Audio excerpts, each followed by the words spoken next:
Benvidas e benvidos unha vez máis a este segundo programa do que esperamos sexa a vosa referencia, polo menos en Lugo e a provincia. E hoxe, pois, a pesar de xa ser o segundo programa, contamos cun invitado moi especial. Realmente é un verdadeiro luxo. Eu cada vez que o presento ou que xa tiven algunha oportunidade máis de falar con el, permíteme dicir que nos vestimos de gala, non? Para recibilo, porque realmente é unha referencia da música aquí en Lugo. Quero darlle a benvida ao programa de hoxe a Abrán. Que tal? Como vas? Que tal, Xesús? Un gusto estar aquí. Igualmente, xa sabes que é un placer. Pois, Abrán, gostaríame empezar dando unha pequena referencia del, aínda que xa é sobradamente coñecido de seguro por todos vós. Abrán é un músico e musicólogo, se non me falla a memoria, de Sarria, que ademais é especialmente coñecido, non, Abrán, por recuperar instrumentos da idade antiga, pero teño que decir que a súa formación é clásica, ou polo menos é de conservatorio, no Conservatorio Superior de Música de Madrid, e como dato curioso, pois, mencionar que posúes máis de 200 instrumentos que fuches coleccionando ao longo da túa vida musical, e que pouco a pouco pois, me gustaría ir afondando neste tema ao longo da entrevista, se te parece ben.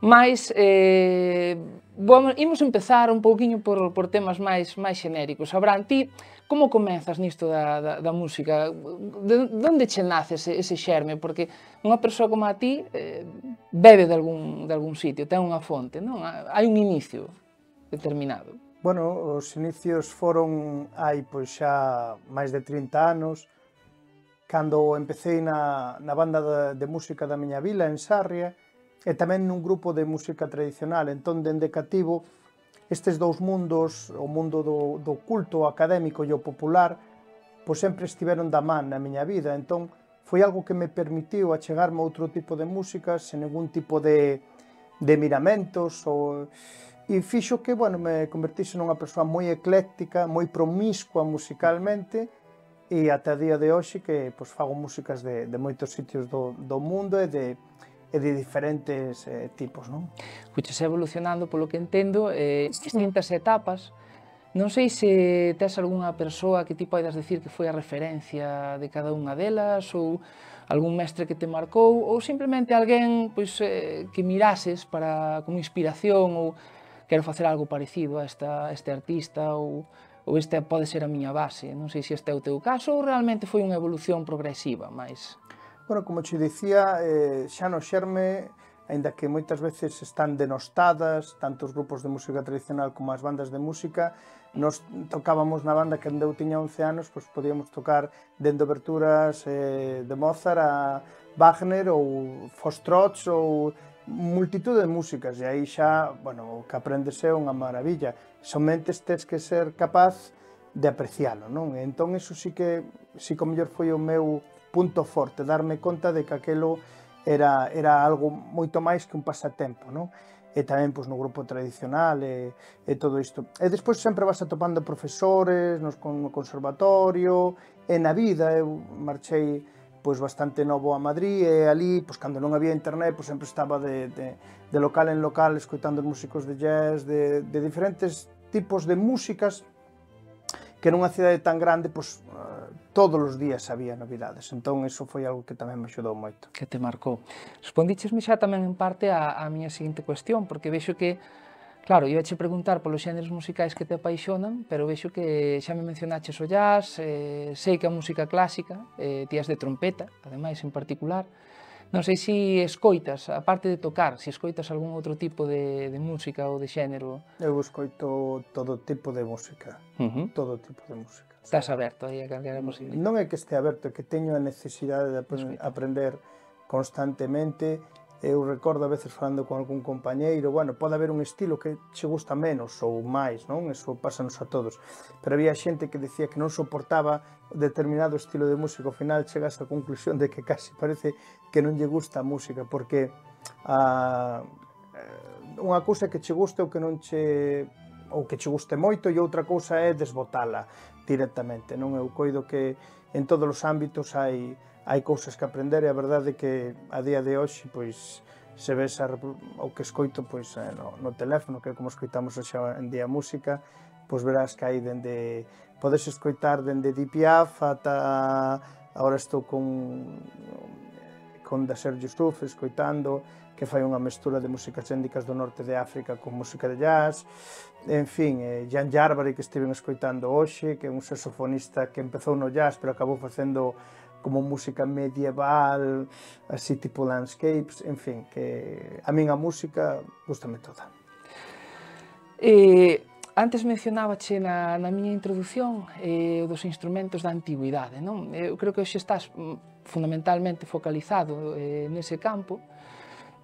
Como é o proceso, Abraham? Si nos podes contar un pouquiño de como se recupera un instrumento que a priori leva tantos anos, en algúns casos diríamos morto, non? É un proceso de recuperación completo, non sei se en outros casos é un proceso de recuperación parcial.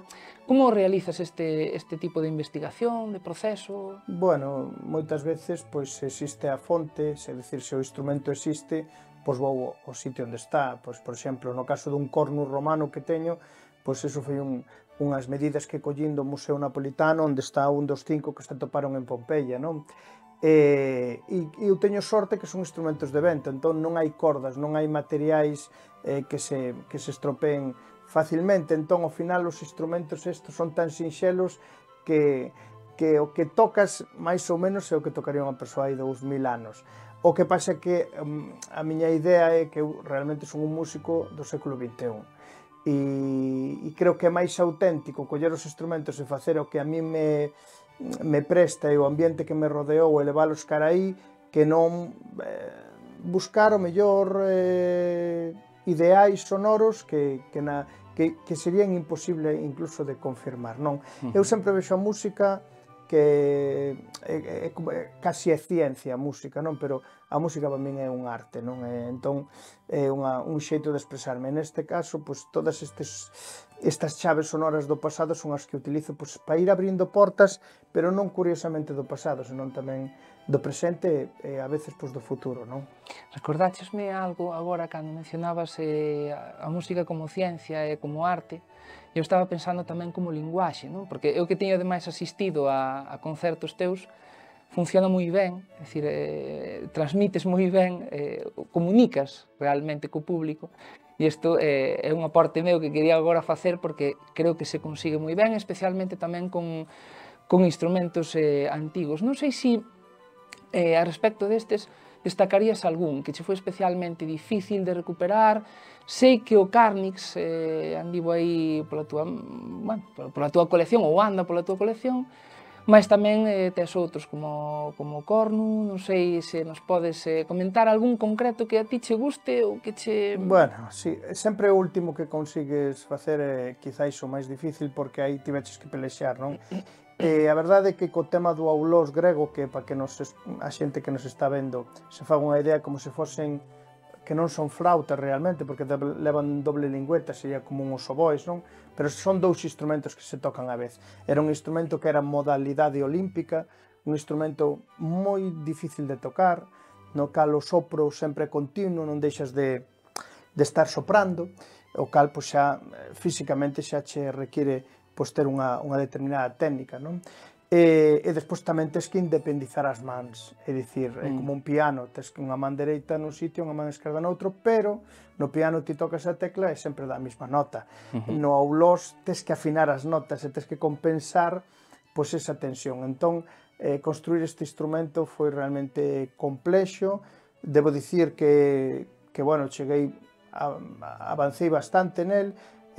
Tamén tiven a axuda dun gran artesán que hai en Lugo, que é Lis Latas, bueno, a verdade é que agora xa o teño no escenario posto, xa o metimos en moitas actuacións, e a verdade é que a xente cando remata os concertos di: oye, a do primeiro tema, que é a do Aulós, que facemos agora nos concertos, en que disco está, cando queren comprar o disco, non?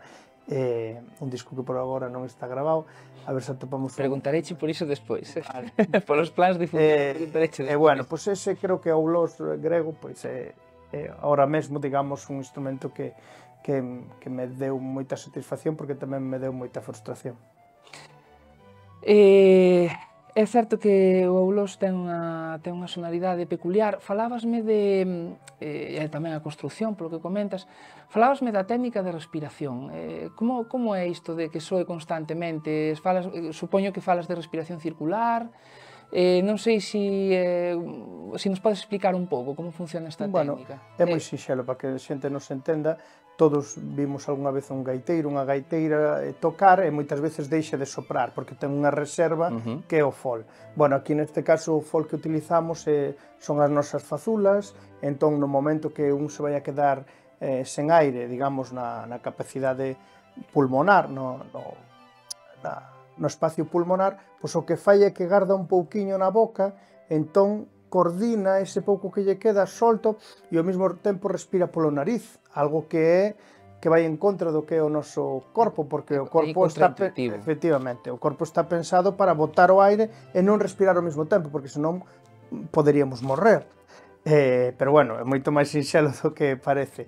Ao principio é un pouco complexo, pero despois unha vez que conquires, digamos, domiñar a técnica, pois non é tan difícil. Eu vouche confesar que xa sabes, porque ademais tiven a fortuna, e aproveito para dicilo aquí tamén, de ser alumno teu. Sabes que son tamén un pouco instrumentista de ventos. Eu, a día de hoxe, teria que empezar coa respiración circular. Resultame, para min, é difícil, e sei que, bueno, ti quitas de importancia, pero, carai, bueno, digo, che, que ao principio podes levar tempo que che coste, pero unha vez que o sabes facer, é como andar en bicicleta. Pero isto non sirve só para a respiración circular, sirve, por exemplo, para aprender idiomas, sirve, por exemplo, para facer deporte. Moitas veces queremos ter os resultados ao momento, e o corpo, dicíame un profesor que tiña eu cando era pequeno, non me saía algo, dicíame, vai dar unha volta, volve, e xa verás que está aí, porque moitas veces a verse de machacar é como cando aprendes un idioma, dices, parece que non progresas, pero volves as 2 semanas e o idioma quedou aí, o teu cerebro traballou solo, non? Hai un pouso. Dende logo, temos unha maneira de traballar consciente, pero tamén o noso cerebro, afortunadamente, ten unha maneira inconsciente de traballar que é como se nós non fixéramos nada, pero que vai asimilando as cousas. É certo, é certo. Quería tocarche tamén, Abraham, o tema dos teus traballos discográficos, porque tes o que para min son 2 discos incribles. Publicaches primeiro Os Sons Esquecidos, creo que ademais colaboraches coa Filarmónica de Galicia, e despois sacaches Pangea, con nada máis e nada menos que a Royal Philharmonic Orchestra, non? De Londres. Gustaríame que me comentaras, que me falaras un pouquiño destes traballos, de que vai un, de que vai outro, se un é a evolución do outro, como se relacionan un pouco entre sí. Bueno, o primeiro traballo, Sons Esquecidos, tivo como un proceso embrionario que durou 15 días nada máis, cando a Orquestra de Cámara Galega me dixo que, a ver se facía algo con eles, e entón, bueno, en 15 días escribín moita da música que despois se gravou, e estrenámoslo na Cidade da Cultura. E despois dime conta que aquilo funcionou, porque o público, eu non me esperaba que o público tivera, bueno, esa acollida, e a verdade é que, bueno, decidín gravar ese disco. Os Sons Esquecidos é unha, digamos, como unha potenciación daqueles instrumentos que foron esquecidos nalgún momento, non? Dende o corneto renacentista barroco, a corna que atopou Carlos Tallón en Sarria, que a utilizou coa orquesta, xeitos de tocar, en fin, tamén aí estaba o Carnis e tal, e Pangea, pois é un disco, digamos, máis que en vez de viaxar tanto no tempo, que tamén viaxa xeográficamente, como a música é un medio de locomoción que non contamina e que é o máis rápido do mundo, porque nos pode levar en cuestión dun segundo a un deserto, ao fondo dos océanos ou as cumbres nevaradas, e só escoitando a música sabemos onde estamos. Foi un proxecto que se fixo para as bandas de música, porque pedíanme facer os Sons Esquecidos con elas, e eu non o vía moi claro, prefiro a veces arreglar unha casa máis complicado que facela de novo, entón fíxose coas bandas, rapidamente as orquestas quixeron tamén tocalo, e ao final, por unhas casualidades da vida, que vei grabando coa Royal Philharmonic de Londres ese disco. como realmente casaches, non? Instrumentos ancestrais, que poderíamos decir, con instrumentos máis modernos, que poden estar nunha filarmónica neste caso, donde ás veces non é tan fácil, non? Por temas de afinación, por temas de... Non sei como lidiaches con estas cousas ou se simplemente deixaches que fluíra e que saíra como... Eso é moi complicado. É complicado, non? Sí, porque eu sempre digo que eu teño dous públicos. Teño un público diante e teño un público detrás. E o que, afortunadamente, o que teño detrás normalmente pois son músicos dun nivel pois estratosférico, non? Somente este ano pois veño de tocar coa Orquesta de Castela e León ou coa Orquesta de Extremadura. Dentro de nada pois estaremos con Patricia Kopachinskaya en Suiza. En fin, é un pouco como salir a torear, sen gustarme moito a mí o símil dos toros, pero salir a torear, pero vaya, como casi con chinchetas nos pés, encima é complexo, pero eso foi o que máis me costou, e aí sí que son bastante traballador nese senso. Aínda así, somente deixo determinadas notas moi afinadas coa orquesta, e as outras deixo que naveguen un pouco, porque é como se a mí me quitas de repente o meu acento galego que o levo por aí sempre como bandeira, pois non sería Branco Peiro, sería outra persoa. Entón, non lle podo quitar esa afinación aos instrumentos de todo, porque teñen que converxer, pero tamén teñen que dialogar coas súas armas. Certo. Ademais, no disco Pangea, como mencionabas ti, faz unha viaxe por distintas zonas do mundo, en xeral. Como, porque as composicións son tanto túas como de María Ruiz, creo, senón, pois, corríxeme, como lidias cando tes que compoñer algo e que realmente signifique, ou que se relacione con algo de determinada rexión ou de determinada cultura? Estou pensando pois en África ou en Sudamérica, que son temas que están no propio disco. Vas alí, bebes das fontes, contactas con xente, como faz, Abraham? Bueno, afortunadamente, ao tocar en tantos sitios vas aprendendo, e ao tocar con tantísimos músicos en festivais vas aprendendo por aí. Afortunadamente, hoxe en día daslle un botón e ves como sonan as músicas de Sudamérica, bueno, en fin.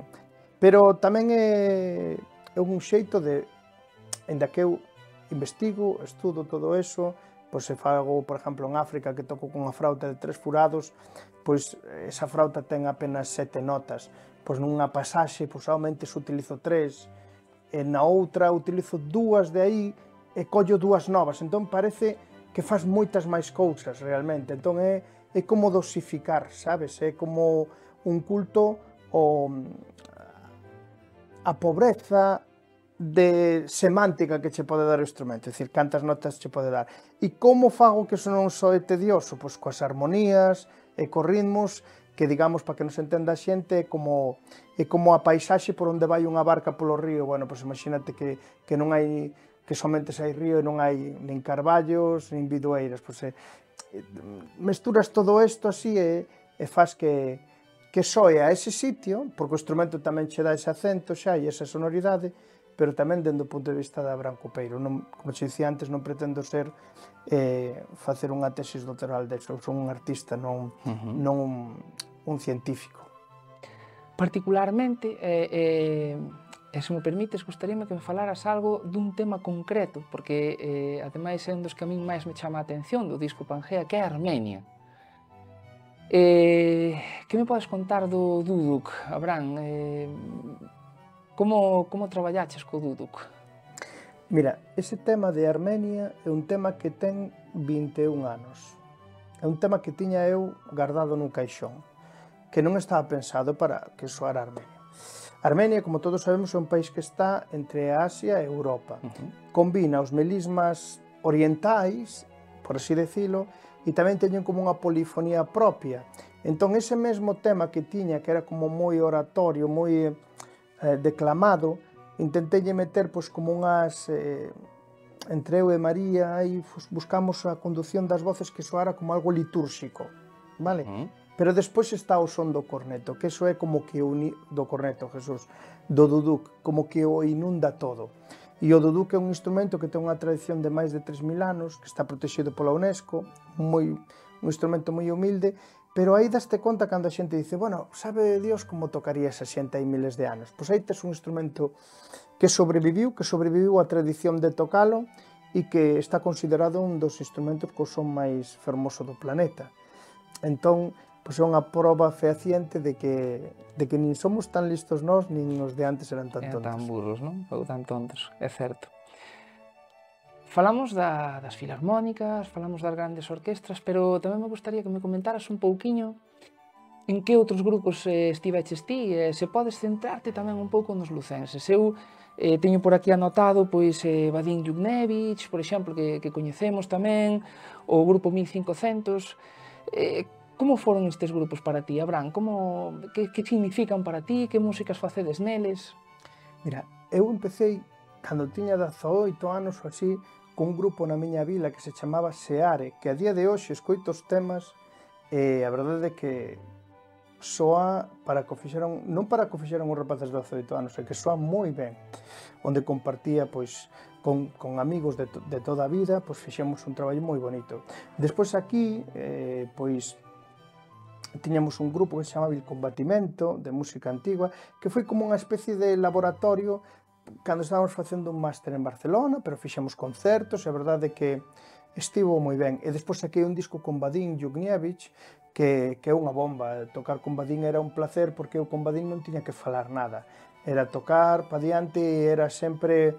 Unha simbiose, non? Igual. Unha simbiose increíble que con poucas persoas atopei, non? E sobre todo unha liberdade, non? Un tema empeza dunha forma e non sabes como vas a acabar, pero é como cando vas a dar un paseo e te perdes polo monte, pero acá hasta disfrutas desto, dicir, bueno, xa, pois por fin ten emoción isto, non? Xa toparei onde está o coche e xa chegarei a él. Como nestes últimos CDs e traballos discográficos, como encadrarías a túa música? A min non me gustan ás veces as etiquetas, non? Nin as definicións, porque son complicadas, sobre todo ás veces cando falamos de música e determinadas artes, mas, por exemplo, Pangea, para min, se che digo a miña opinión, pois é unha cousa entre neoclásico, banda sonora e música programática, pero non sei encadralo, sei que me encanta, que ao final é o importante.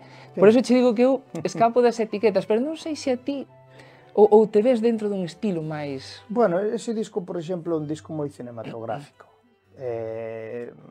As técnicas de composición son pois, típicas de bandas sonoras, utilizando pois, moitos acordes modais que lle dan pois, eses xiros que a todos nos recordan a películas, pero claro, os instrumentos danlles esas sustancias. Por exemplo, a min chamáronme da serie Hierro para gravar, ou The Wheel of Time, e sempre buscan estes instrumentos, porque os instrumentos ao final barnizan o tema dun xeito que eu coido que é o que lle dá pois esa enerxía final, ese turbo final, non? Pero definiría como, por exemplo, ese disco como unha música moi cinematográfica. A min recórdame totalmente a películas, e podes imaginar cada un dos temas soando nunha banda sonora. A verdade é que resérvome preguntarche polo futuro para as últimas preguntas, pero xa digo que me encantaría verte colaborando con algunha grande produción de cine ou que fora, porque realmente creo que merece a pena e encaixan perfectísimamente. Sí, a verdade é que encaixan ben. A verdade é que esta serie que che decía de Wheel of Time pois xa é unha aposta bastante potente, porque aí é unha compañía de Los Ángeles que se chama 14th Street, que é de Hans Zimmer. E, bueno, buscaronme por internet, hoxe en día as redes é moi fácil pois, atopar cousas, e escribíronme, gravei para eles na primeira tempada e agora pois volvo a gravar para a segunda tempada. E che preguntar se tías que dar solamente na primeira tempada. No, vamos a gravar cousiñas e tal, pero... Hans Zimmer estamos falando de palabras maiores, estamos falando de algo... Ti xa és un artista internacional. Sí, bueno, a ver... Pero Hans Zimmer é, sobre todo en banda sonora, non? A pesar de... Sí, sabes que me pasa a min? Que intento naturalizar as cousas, sabes? Eu, moitas veces, cando pensamos pois nesta xente, non? Hans Zimmer e tal, claro, pero que eu vivo en Galicia. Explícome.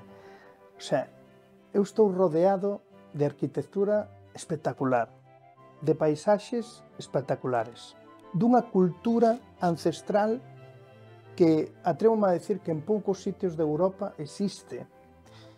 Entón, cando esta xente ven a por ti, que queres tal, en certa maneira estás como moi tranquilo, porque é o que che dicía ao principio da entrevista, quizáis o meu punto forte foi saber valorar todo o que me rodeaba, e que moitas veces estamos co tema do inglés, de non sei que, para ser global. Mira, para ser global, para poder alcanzar algo na vida, ti non vas a facer o mesmo que fan os americanos, porque xa teñen miles de personas, millóns de personas que fan eso.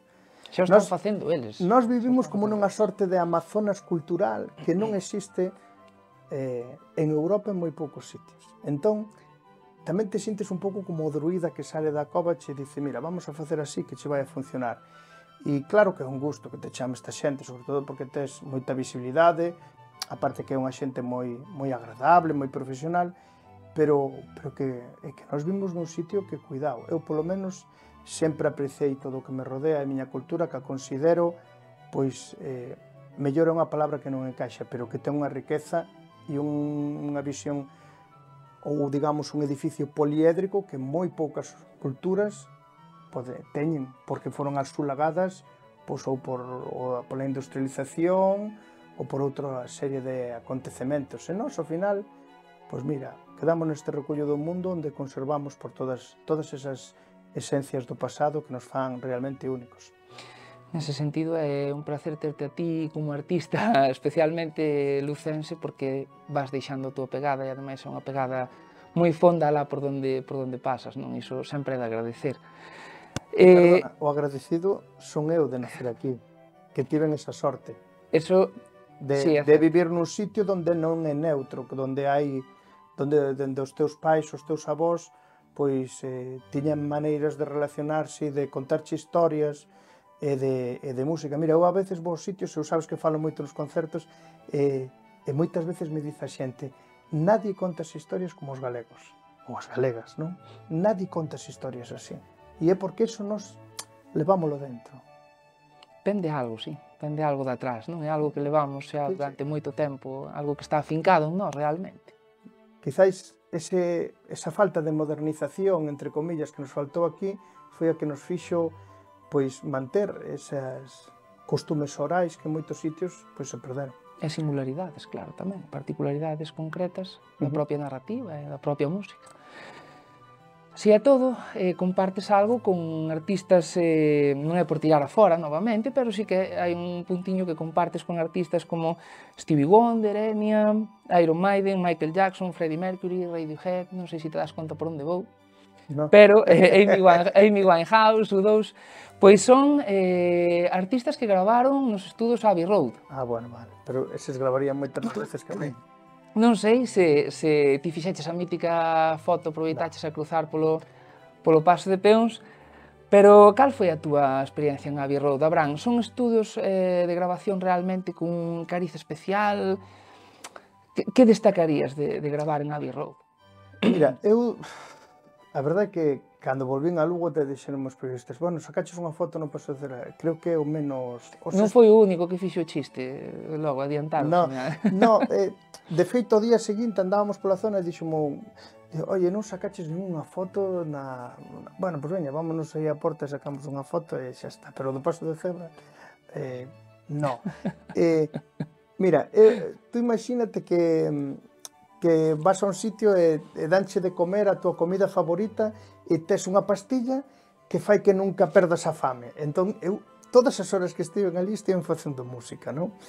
E foi un disfrute, incluso despois de gravar, pois, cando quedas ali na cantina de Abbey Road, pois, con toda a xente da orquesta, que se empatou moi ben con nós, pois foi unha experiencia, como che dicía, como algo que metes na boca e sigue dando sabor anos e anos máis tarde, non?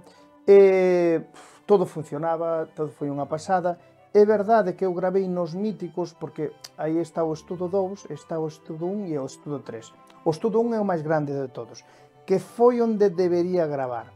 O estudo 2 é o mítico, onde gravaron todas as orquestas toda a vida, onde gravaron os Beatles, e houve ao final algunhas cousas que quedaron ben no disco, pero coido que se as gravaran no estudo 1, pois houbera ido máis rápido na mestura, pero aínda así, pois... Refíreste igual a nivel logístico, Abraham? Non, refiro-me a caixa. A caixa, non, como levamos unha orquestación tan grande, aínda que o estudo 2 é xigantesco. O que se ve no tráiler ou no Claro, teaser. pero é que o estudo 1 é máis grande. Entón, é unha cousa que chamamos os músicos aire, non? Os instrumentos. É como se alguén che fala ao oído en voz alta, é como molesto, non? Precisas unha distancia. Entón, había aí unha sorte de reflexións, pero, bueno, tiñamos un enxeñeiro moi bon ali que nos iba aconsellando. Bueno, a verdade é que eran tan amables con nós e portáronse tan ben que foi unha experiencia brutal. Como... Porque despois de todo isto xa podemos ir dándonos conta de algo obvio, realmente, non? Que xa eu, polo menos, para min és unha figura coñecida, és unha figura xa, non? Xa rodada. Como manexas estas cousas, Abraham? Moi ben, porque é un gusto que che pasen estas cousas, é dicir, cando vas pola rúa, porque eu agora vivo aí nunha finca e tal, e outro día pois saímos a dar unha volta polo centro de Lugo que me parece espectacular, e hai xente que te recoñece, pois a verdade que é un gusto. E despois tamén é un pouco egoísta no senso de que, por exemplo, agora viñemos de tocar de Valladolid fai pouco e conseguimos vender 1400 entradas, non? 1400? 1400, claro. A min antes íbame a ver moi pouca xente, non? Co paso do tempo, pois, bueno, pois, fuxiste facendo un nome, tamén apareciches en determinados sitios de popularidade, e fai que a min eso me permita ser libre, porque xa pois, podo ir á taquilla en moitos sitios, e tamén me gusta que a xente veña, porque a min axúdame a vivir desto, pero ao mesmo tempo, como sei que outra xente disfrutou deso e o pasou ben e lle gustou, ainda que non quede moi ben dicilo, e funcionou, pois, cando ves un teatro cheo de xente, pois é un gusto, e para iso é verdade que se te coñecen, pois, mellor. Falamos dunha carreira realmente exitosa, estou seguro que che queda moitísimo por vir, mas de seguro que tiveches que lidiar algunha vez co fracaso. Non sei se tiveches algún momento en que estiveses a punto de deixalo, ou te sentises mal, incomodado, algo que che saíra realmente mal. Moitas veces. Moitas veces. Moitas veces. Como lidias con iso, Abraham? Necesitas o tempiño que che deixaba, vas dar unha volta, non? Como che dicía o profesor, e volves ou... Mira, incluso cando compoño, dicías ti que algo que me incomodou, o sea, cando compoño realmente acábame doendo o corpo, porque parece que te tensas tanto buscando... É físico e intelectual, claro. Non o sei, pero tamén é verdade que eu son moito de deixar as cousas po último día, e teme pasado en Pangea, cando estrenamos, 2 días antes compuxen un tema, estrenámoslo 2 días despois, non? Pero bueno, é algo que pasaba habitualmente no mundo da música. Pero, por exemplo, co Aulós en novembro, pois fixen un concerto en Lliria, que é a cidade da música. Ali ten 2 teatros de máis de 1000 butacas, nunha cidade de 20.000 habitantes, 25.000 habitantes. E a verdade é que o Aulós aí ese día, pois fallou. E fixen, ao meu punto de vista, a xente dicía que non, pero eu fixen o ridículo. E é algo super importante. É importante facer o ridículo, porque eu ese día non estaba contento, aínda que despois había máis temas e todo quedou ben, pero o día seguinte eu cheguei a casa e dixen, no, isto teño que solucionarlo, o instrumento non funcionaba, porque claro, replicar un instrumento de hai miles de anos non é tan sinxelo, non? E sobre todo ter a ousadía de leválo a un escenario contemporáneo, e se asumes ese reto, telo que asumir con todas as consecuencias. Entón, bueno, pois aí foi onde pelexei ata que din coas teclas e así o instrumento funciona. Pero se eu non houvese sentido ese ridículo, esa vergoña, ese decir, non. É verdade que canto máis maior te faz, porque eu xa vou tendo unha edad, pois lévalo mellor, pero ao principio pois cantaste moito e está moi ben. Está moi ben porque cando tes 25 ou 30 anos, pois non tes os mesmos recursos que cando tes 43. Entón, ese cabreo faiche que exprimas a tope os poucos recursos que tens. Dechesme pé agora a falar de outra cousiña. Dixeches que fixeras un tema 2 días antes de gravar o CD. No, de Para gravar o CD, no, do estreno. do estreno. Pero bueno, quedou tal cual. Como che leva a orquestra nese caso? Bueno, unha orquesta Moi profesional, imagino. Claro, unha orquesta sinfónica, aí hai unha cousa que é un pouco unha parida, non? Por unha orquesta tipo de un papel, por exemplo, nós coa Filarmónica de Londres non ensayamos, o sea, tocaban e gravábamos e xa está. Pero hai como por sindicatos tes que entregar as partituras un mes antes. Neste caso, como a estrea foi cunha banda, que a Banda Municipal de Pontevedra, con Rafa Agulló dirixindo, pois houve moitísima, o sea, que non pasou nada, que nos, como se dice, non me sabe. Complicidade e ao mesmo tempo comprensión, non? E foi así. En Giria, por exemplo, tiña que estrenar o sábado, o venres o tiña para viaxar e os xoves escribín un tema, non?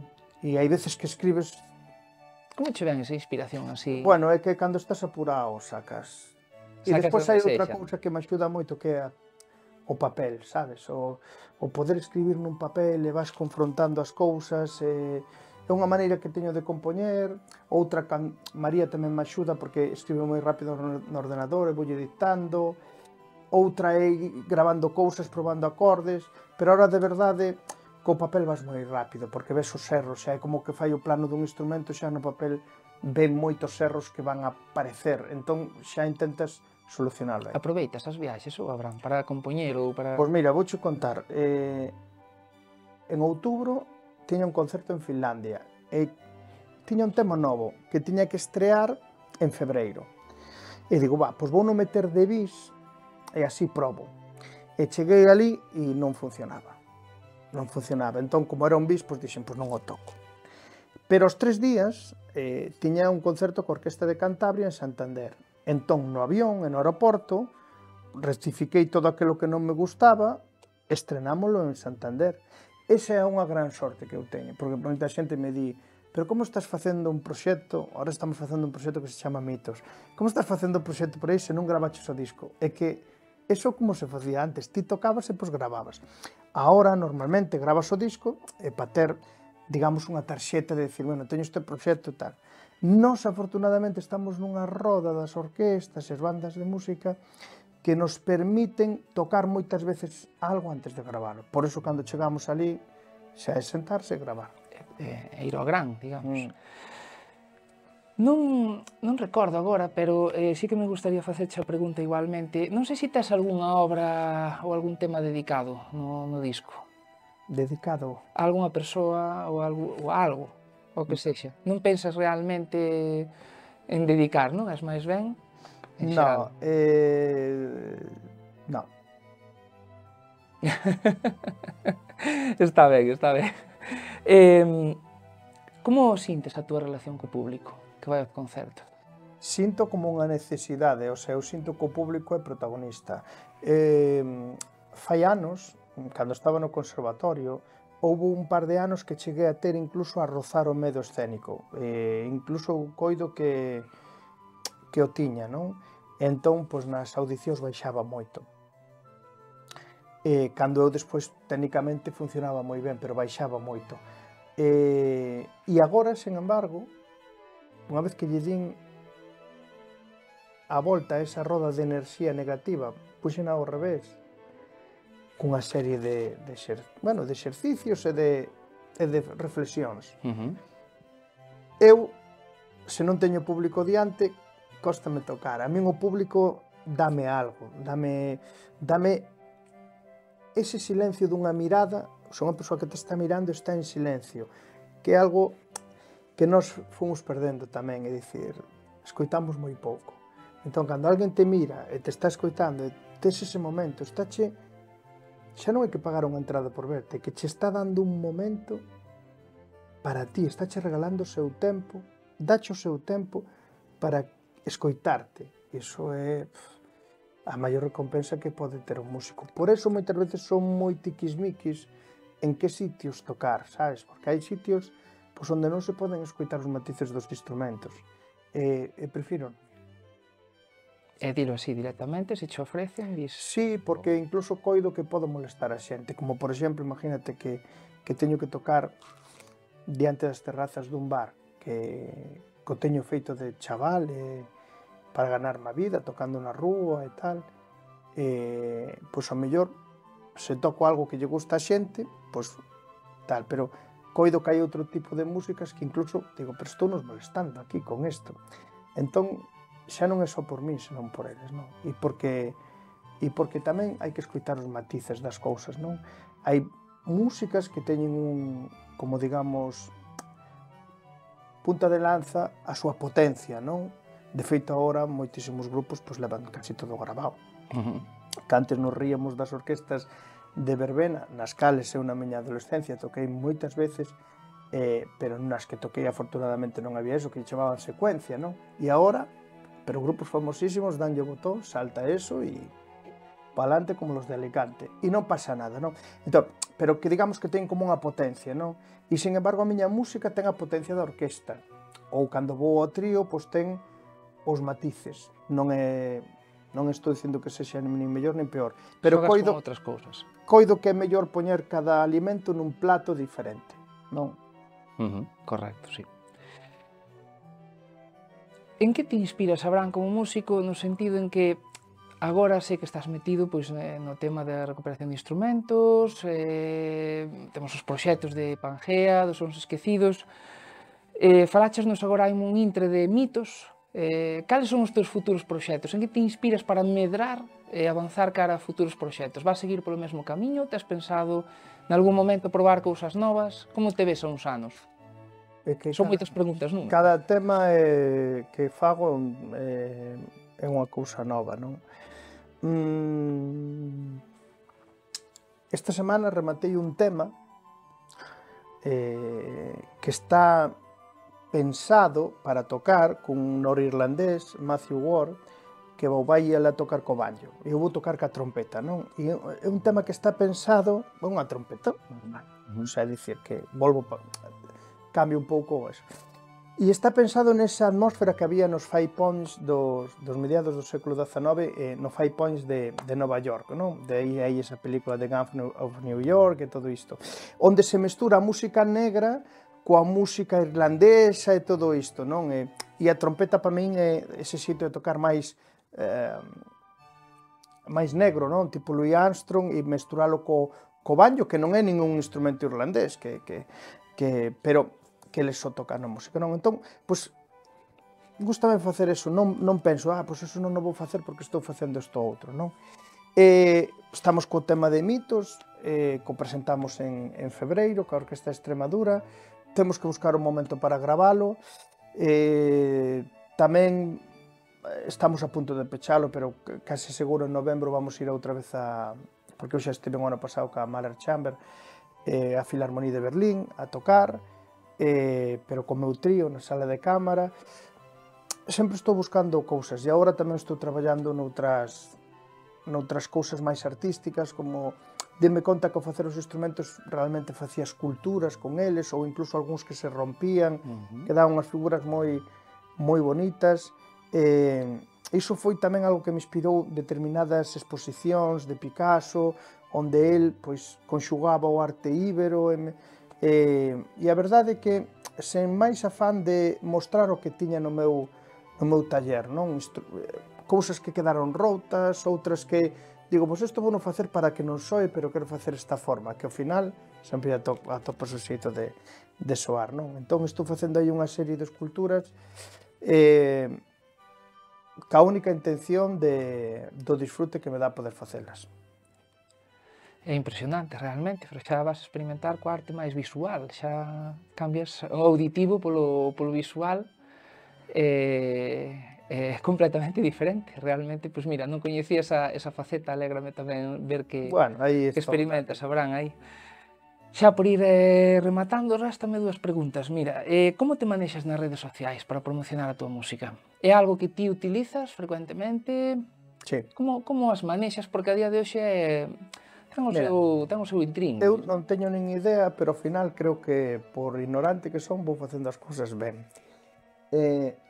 Cando foi a primeira pandemia, ese momento tan crítico, non podías estar cos seres queridos, entón empecé a facer vídeos dentro do sofá da miña casa e mandáballos a xente por WhatsApp. Un deses vídeos que o fixen pos cativos do Conservatorio en Coruña, con as palliñas, non sei que, empezou a ter unha repercusión Iso ia eu. Ese vídeo chegoume a min. Claro, que me chegou a min o vídeo, non? Entón, dixen, bueno, vale, aí quedou. Xa volví a empezar a facer concertos, pero houve outra segunda que nos encerraron así como no inverno, non? Entón, dixenlle a María, para a xente que non sabe, María é a miña compañeira, digamos, a que me axuda con todas estas tarefas tamén, por que non gravamos uns vídeos aquí no 1000 para subirnos a YouTube e tal, e que cual? E dixen María, para que? Para que se tes concertos? Non o sei, sinto que o teño que facer. Entón, por un deses vídeos nada máis xa mereceu a pena, porque foi un vídeo que viu Patricia Kopachinskaya, que é unha das mellores violinistas do mundo, e invitoume a tocar ca Mahler Chamber. Porque ela mandoume nun correo, realmente sou xente, Patricia quere que toques con ela, pum pum, viu este vídeo teu en YouTube e quere que fagas algo parecido para un concerto que vai, pois, de como estamos maltratando o noso planeta, non sei que. Só por eso xa mereceu a pena. Entón, o YouTube a mí serviume de moito. E despois, pois eso, pois a ir na Resistencia, todas esas cousas, pois axudaronme tamén. Vouche facer unha última. E aquí, pois, gustaríame que foses libre, non? De contarme realmente ti como o sintes, como o ves, non? Como percibes o panorama cultural, musical lucense? Falche da capital e da provincia. O mesmo en Galicia, que sensación tes, Abraham? Como nos tratan os músicos? Moi mal, moi mal. Teño a sensación que tiña cando tiña 16, 17 anos, que empezaba a presentar proxectos,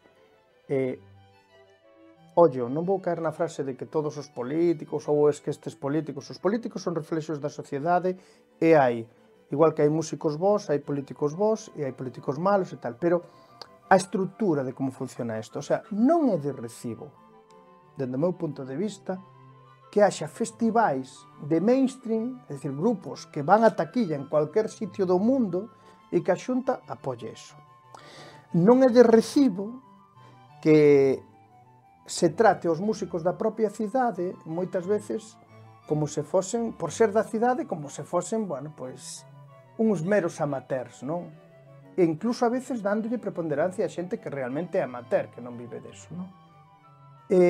Cando presentes por exemplo, hai unha catedral que está chea de papéis, de partituras, con perdón da expresión, que nos poderían servir para empapelar esta habitación 500 millóns de veces. Esa música deberíamos escoitar. Entón, se en vez de gastarte 1 millón de euros, 2 millóns de euros no Son do Camiño, dedicas un 3% deso a eso, o sea, pareceme que somos como tontos, porque os grupos que veñen a eses festivais noutras partes de España, non me vou a Europa, noutras partes de España non se subvencionan. E despois estamos, o sea, eu non pido que a balanza se desequilibre tanto, pero é vergonzoso. Eu non fago concertos case en Galicia. Mira, vou facer un concerto moi especial en Galicia porque me chamaron de Meira para facer así na súa iglesia do século XII, que me pareceu fermosísima. Vamos ir a taquilla, vamos a ver como funciona. A ver se a xente se atreve a pagar unha taquilla para ver este espectáculo, por exemplo. Sin ningún tipo de axuda, digamos que das institucións. Entón, claro que se equivocan as institucións a veces, pero non pode ser de maneira tan flagrante, sabes? E a mí, por exemplo, bueno, pois, gracias ao trato que tiven das institucións, non de todas, porque houve xente aquí, sobre todo na Diputación, hai anos e por aí, que me apoyaron. E que me apoyan a mí non significa que este ben a cousas, non vai por aí. Pero eu, gracias a eles, tiven que emigrar. E gracias a eles, fago casi 100 concertos ao ano. Fago máis concertos en Canarias ou en Valencia que en Galicia. A pena é que non sexa aquí, claro, que non sexa en Galicia. Bueno, aquí tamén é verdad que o recorrido é moi corto, pero o que che dá pena é que dices, bueno, pois veñen aquí cousas que noutros sitios, porque un grupo A ver, e xa rematamos. No, Porque no, un por grupo, favor. porque un grupo escoitan millóns de persoas. Moitas veces porque é un éxito brutal, pero moitas veces porque as empresas que hai aí detrás, que é capitalismo puro e duro, porque somente chegaron a ofrecer tamén, poñen millóns de euros para que todo eso se escoite máis no Spotify ou onde sexa, ou salgas en todos os medios. Entón, ti estás facendo aí unha publicidade dun produto, non sei que, e venden as entradas, que é moi lícito, e está fantástico. Pero, coño, veñen aquí e parece que somos os tontos. Non sei, a min eso... Sobre todo, maltratando as bandas de música, o solista da orquesta da Sinfónica de Chicago, de trompeta, que é a plaza posiblemente máis cotizada do mundo, é de Barro, Pontevedra, saiu dunha banda de música. Vas a Berlín, na Filarmonía de Berlín, na Scala, que agora estivo tocando un rapaz, Miguel Franqueiro, na Scala de Milán, tocando, o sea, a tuba ali, calquer sitio que vayas, temos xente, as bandas de música danlles pa todas, e as escolas, 200.000 euros. Eu, se fose conselleiro ou conselleira, xa fago as maletas, métome nun furado e non salgo dali en anos. E tiña que acabar así porque realmente eu son así. Así que... Está perfecto, Abraham. É o que hai. Moitísimas grazas por vir. A ti un gusto. Foi un auténtico placer. Nada, espero que disfrutase dese programa de hoxe. Convídovos a asistir ao vindeiro e a ver que sorpresas traemos. Beica loguiño.